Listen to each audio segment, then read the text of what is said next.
Australia کے شہر Sydney میں ساحل پر فائرنگ، 12 افراد ہلاک، 16 زخمی۔ فائرنگ کے بعد ساحل پر بھگدڑ مچ گئی۔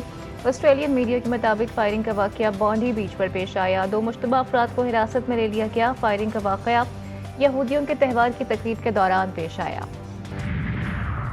بانی پی ٹی آئی کے دور میں معاملات فیض حمید، قمر جاوید باجوہ کی مرضی سے ہی چل رہے تھے۔ آرمی چیف کی مرضی کے بغیر نہیں ہو سکتا کہ کوئی حاضر سروس آفیسر پر جھوٹا مقدمہ بنائے اور اگلے دن اس کا کورٹ مارشل نہ ہو۔ وزیر اعظم کے مشیر رانا ثناء اللہ نے کہا کہ قمر جاوید باجوہ نے ایک ملاقات میں فیض حمید سے کہا، رانا بہت موٹا ہو گیا ہے، اسے دوبارہ سمارٹ بناؤ۔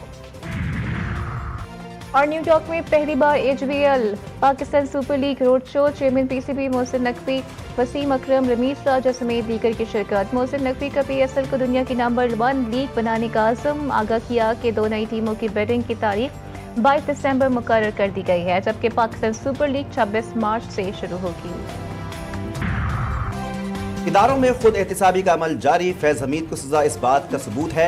وزیر مملکت برائے قانون اور انصاف بیرسٹر عقیل ملک کہتے ہیں کہ خیبر پختونخوا میں 13 سال سے پی ٹی آئی کی حکومت ہے، یہ عوام کی خدمت کرنے کے بجائے جلسے کر رہے ہیں۔ لوگوں نے آپ کو ووٹ جلاؤ گھراؤ دھرنوں کے لیے نہیں دیا۔ کوہاٹ کا جلسہ انتہائی ناکام ثابت ہوا۔ آج پاکستان نے اپنی تاریخ میں پہلی مرتبہ گلوبل ایکسچینجز کے لیے ایک ریگولیٹڈ، ٹرانسپیرنٹ اور گلوبلی کمپلائنٹ رستہ کھولا ہے۔ یہ صرف ایک پالیسی کی اناؤنسمنٹ نہیں ہے، پاکستان دنیا کے ٹاپ 3 کرپٹو اڈاپشن کنٹریز میں شمار ہے۔ پاکستان میں 4 کروڑ افراد ڈیجیٹل کرنسی استعمال کرتے ہیں۔ ملک میں موجود ٹیلنٹ کو قانون سازی سے بچایا جا سکتا ہے۔ وزیر اعظم کے مشیر بلال ثاقب نے کہا، جدت کو نظر انداز کرنے کے بجائے موجودہ حکومت نے قانون کے ضابطے میں لانے کا فیصلہ کیا۔ دنیا میں ہم ایک مضبوط معیشت بننے کی صلاحیت رکھتے ہیں، درست فیصلوں سے ہم نئے مواقع سے بروقت فائدہ اٹھا سکتے ہیں۔ آئی ایم ایف پروگرام میں کوئی نئی شرائط شامل نہیں، وزارت خزانہ کی تردید۔ وزارت خزانہ کا کہنا ہے کہ آئی ایم ایف پروگرام کے تحت اصلاحات کوئی نئی یا اچانک عائد کی گئی شرائط نہیں، طے شدہ ایجنڈے کا تسلسل ہے۔ حکومت نے پروگرام کے آغاز پر اپنی مجوزہ اصلاحاتی پالیسیز آئی ایم ایف کو پیش کی، جنہیں مرحلہ وار ایم ایف ایف پی کا حصہ بنایا جاتا ہے۔ یہ اصلاحات ملک کے معاشی استحکام اور پائیدار ترقی کے لیے ناگزیر ہیں۔ فیض حمید کی وجہ سے اداروں کو نقصان پہنچا، فیض حمید سے فیضیاب ہونے والوں کے لیے اچھی خبر نہیں۔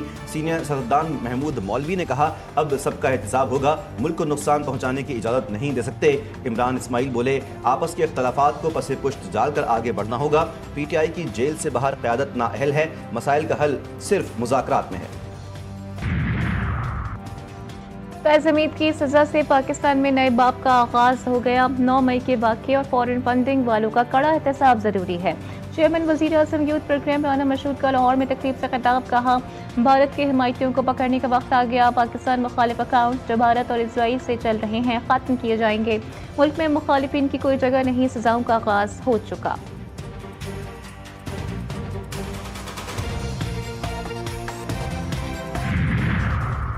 بھگوڑے کہتے ہیں کوئی جنگ نہیں ہوئی، یہ تو ڈرامہ ہے، یہ لوگ اسرائیل کو تسلیم کرنے سے متعلق جھوٹا پروپیگنڈا کرتے ہیں۔ چیئرمین پاکستان علماء کونسل حافظ طاہر اشرفی نے کہا، فیلڈ مارشل کے خلاف مہم چلائیں گے تو بھرپور جواب دیں گے، ملک کے دفاع کے لیے ممبر و محراب ہر وقت حاضر ہیں۔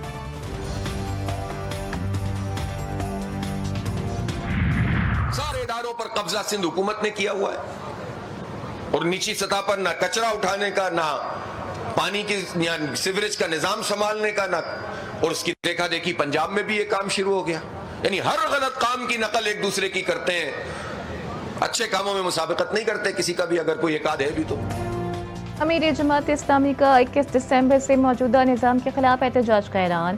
لاہور میں کارکنوں کے اعزاز میں استقبالیہ سے خطاب کے دوران حافظ نعیم الرحمان نے کہا کہ ہم اس گلے سڑے نظام کے خلاف پورے ملک میں تحریک چلائیں گے، ناانصافی کے نظام کے خلاف مل کر کھڑا ہونا ہوگا۔ سندھ میں بلدیاتی اداروں کے پاس اختیارات نہیں، تمام اختیارات پر صوبائی حکومت قابض ہے۔ پنجاب میں بھی سندھ کی طرز کا بوسیدہ بلدیاتی نظام لانے کی کوشش کی جا رہی ہے۔ نوجوانوں کے چلان کیے جا رہے ہیں، جو طبقات ٹیکس نہیں دیتے ان کے خلاف کارروائیاں کون کرے گا؟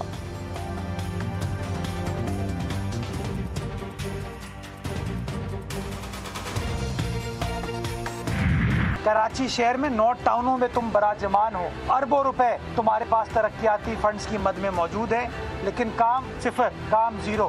علاقہ ہے حافظ نعیم الرحمان صاحب کا ہی، غالباً یہاں سے یو سی چیئرمین وہ منتخب ہوئے۔ لوگوں کو امیدیں